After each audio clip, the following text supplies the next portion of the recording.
vamos a hablar de la película Dulces y Sangrientos 16, Totally Killer. Y la sinopsis nos dice: 35 años después de los asesinatos de 1987, Jamie tendrá que viajar en el tiempo para poder salvar a su mamá y a la vez cambiar la historia. Ok, esta película es la nueva de Blumhouse y es algo muy curioso porque se estrenó el mismo día que la nueva del Exorcista. Y ya viendo esta película, la neta, Blumhouse, si alguien de Blumhouse me está viendo, lo que sea, ¿por qué chingados pusieron el Exorcista y esta no en el cine? O sea, la neta, esta película mínimo está más entretenida, está más llevadera y demás. Y rápidamente voy a decir lo siguiente: Dulces y Sangrientos 16 es una de esas películas que honestamente siento que no renueva para nada la rueda. Tampoco es como que quieran cambiar demasiado la fórmula ni nada, pero se siente tan refrescante, se siente algo fresca dentro de los slashes en los últimos años que honestamente me terminó gustando. Aunque eso sí, tiene sus cosas pues negativas. O sea, obviamente esta película no es perfecta, es de Blumhouse, o sea, no mames. Creo que la única película de terror que le llega así casi a la perfección es Get Out, pero ya quitando ello, rápidamente vamos a ir con lo malo. Y uno de ellos es que hay momentos en donde el personaje de Jamie repite como que este típico chiste en donde como ella es una outsider del tiempo, porque obviamente ella es una adolescente del 2022. Por supuesto hay algunas conductas, hay algunos chistes, hay algunas palabras que obviamente son algo ofensivas o que ya no son tan comunes de decirlo o hacerlo en esta década, o sea, en la actualidad de la vida real. Que obviamente hay momentos en que sí me dio risa, pero escucharlo cada rato, que hay momentos en que quieren repetir el mismo chiste, al menos en mi opinión sí llegó a cansar, porque yo dije, ok,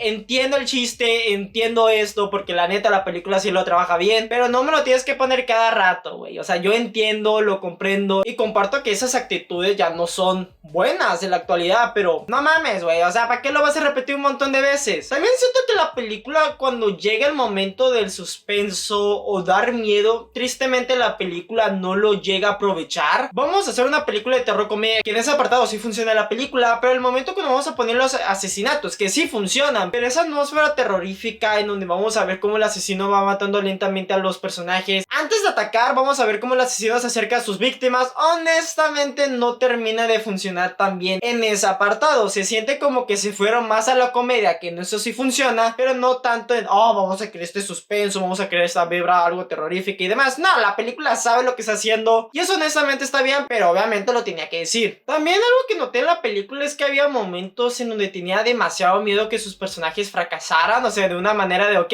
obviamente Jamie les tiene que decir, ok, en este día, a esta hora, va a haber un asesinato, vamos a hacer todo lo posible de no ir a ese lugar y a la vez vamos a intentar todo lo posible de cuidarnos, de protegernos y demás. Y siento que hay momentos en la película en donde sí quiere asesinar a los personajes, pero dentro de todo tenía bastante miedo a la hora de, ok, vas a tener que morir, te vas a tener que equivocar bastante veces. Y es cuando la película dice, ok, ¿y si no lo hacemos? O sea, hacemos que los personajes hasta cierto punto sean perfectos, sepan lo que están haciendo y demás. No sé, o sea, en mi opinión no terminó de funcionar tan bien, al menos en mi opinión. Y también hay momentos que las reglas en el viaje en el tiempo sí son algo cuestionables y solo voy a mencionar una cosa. Y ustedes van a decir, ok, tienes razón. ¿Por qué chingados el celular de Jamie seguía funcionando en 1987? ¿Por qué? O sea, la neta hasta el momento no comprendo el por qué siguió funcionando. En ese momento cuando le quería demostrar a Lauren de que ella es proveniente del futuro, la neta no comprendo el por qué el celular seguía funcionando. Uno me puede decir, obviamente la batería, o sea, no necesita wifi y demás, pero me hubiera gustado que mínimo las cosas que tenía del futuro no existieran en ese momento, se sintiera algo obsoleto, algo raro hasta cierto punto. O sea, hay momentos que sus reglas terminan contradiciéndose y hay otros momentos en donde digo, ok, esto tiene sentido, previamente me había dicho que no, o previamente era algo totalmente diferente, pero aún así, dentro de todo, en lo bueno, la película es muy, pero muy divertida y muy entretenida, porque algo que realmente valoré de esta película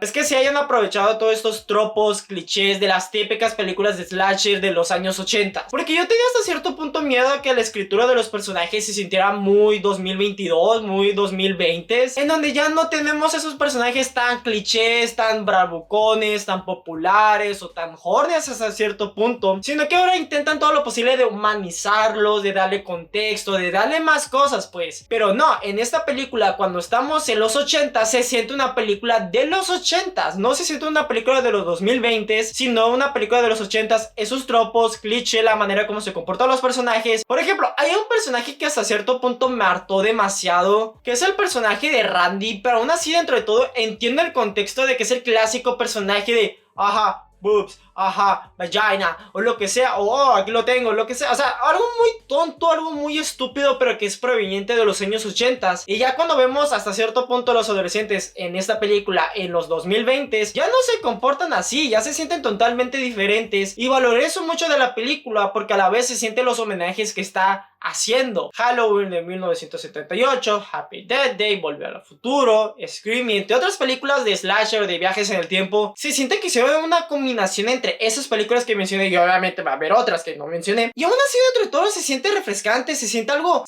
fresco por la manera como está escrita. Cada momento que vemos al asesino, dije, a lo mejor va a haber dos asesinos, no sabemos si va a haber un asesino o dos asesinos. Obviamente hasta cierto punto adiviné quién iba a ser el asesino o quiénes iban a ser los asesinos. Pero aún así dentro de todo sí me gustó la manera como actúa el asesino en esta película, que ya se me olvidó cómo se llama. Obviamente es como el Boogeyman, es como Michael Myers. Y sí me gusta cómo mata a esas muchachas, a estos personajes, que la neta los asesinatos en el montaje, la neta sí está bien, aunque hay momentos que los cortes se sienten muy abruptos, pero sí termina de funcionar porque la neta la coreografía está chida. O sea, la neta cada vez que veo a los personajes intentando todo lo posible de defenderse del asesino, está bien armado, al menos para esa clase de películas. Y también la manera como se comportan los personajes o cómo se comporta tal cual el personaje de Jamie, porque al inicio obviamente tenemos esta hija de la chingada, de que se comporta algo mamona con su mamá, con su papá, pero el momento que ve que su madre fue asesinada, pues obviamente sí te da tristeza. Y sí me gusta que el viaje de la protagonista en esta película es una parte proteger a estas muchachas que fueron asesinadas hace 35 años, pero a la vez dentro de todo tener una mejor relación con su madre, conocerle, el cómo pasó de ser esta bad bitch, de esta hija de la chingada, lo que sea, a ser una madre amable que quiere proteger a su hija, que la neta la ama, pues. Y sí me gusta el viaje que tiene Jamie en la película, porque sí logra valorar lo que tiene, sí logra valorar a lo mejor lo que puede perder en el futuro, y eso la neta sí me gustó por parte de la película. También el humor se me hizo bastante bueno, la neta me reí con algunos momentos. Sí, como mencioné, esos chistes de no, eso no es correcto y demás, sí te llegan a cansar, pero la manera como juega con los clichés, con los tropos. Hay un momento que está este clásico cliché, oh sí, vamos a jugar quemados, pero la manera como está construido de una manera graciosa, de que te haga reír de no mames, está Outside del 2022, no sabe el por qué toda la gente se emociona con quemados. La vemos de una manera como, güey, ¿qué es esta mamada? O sea, porque se siente como si fuera un campo de guerra, y eso me gusta por parte de la película, que juegue con ello para hacer chistes, y cada momento que quiere hacer referencias a Back to the Future, hasta cierto punto hacen referencias a Endgame, o sea, sí, Avengers Endgame, sí te da risa, pues. Y la manera como se comportan todos los personajes de ser estos dudes, bro, y demás, los de los 80s, bro, están bien construidos, la neta. Si llegas a volver por qué cambiaron de ser estos hijos de la chingada, estos bros y demás, a ser personajes más viejos, de los 2022. Y eso la neta sí me gustó por parte de la película. También la composición está chida, no es memorable ni nada de ello, pero pues la neta está chida. También el soundtrack me gustó, pero lo más importante de esta película son las actuaciones. La neta las actuaciones de esta película terminan de funcionar. Que una chica como Jamie, la neta es un muy buen trabajo como Jamie en ser esta outsider de 2022 a 1987, que está haciendo todo lo posible de rescatar a estas muchachas y a la vez comprender a su madre. Y dentro de todo tenía este choque cultural como si fuera pez afuera del agua, de cómo se comportaba en los 80s y cómo transmite sus emociones de inconformidad, de no mames, que es esta mamada, pero a la vez dentro de todos los momentos emotivos, cuando quiere proteger a su mamá, cuando quiere proteger a estas chicas y demás, hace un muy buen trabajo. Y también Olivia Holt como Pam de 1987 está bien en la película, me sorprendió que hablara español, o sea, no habla tan bien español, pero aún así tiene mejor español que muchos actores gringos, la neta. Y sí me gusta que se sienta tan diferente a la Pam del presente, porque yo tenía hasta cierto punto que se sintiera igual o que intentara imitar a esa versión, y no, se siente una bad bitch de la chingada que se quiere coger con todos, pero a la vez dentro de todo está estableciendo relación con su futura hija. Y la neta sí me gustó por parte de la película. Y en conclusión, Dulces y Sangrientos 16 es una película que honestamente vale la pena, la recomiendo bastante. Es una de esas películas muy entretenidas, muy divertidas, que uno se la pasa bien viéndola, pues. O sea, no es una gran película ni nada de ello, pero uno se la pasa bien viéndola, y yo por eso esta película le voy a dar un 7.8 de 10. Nos vemos hasta la próxima, chao.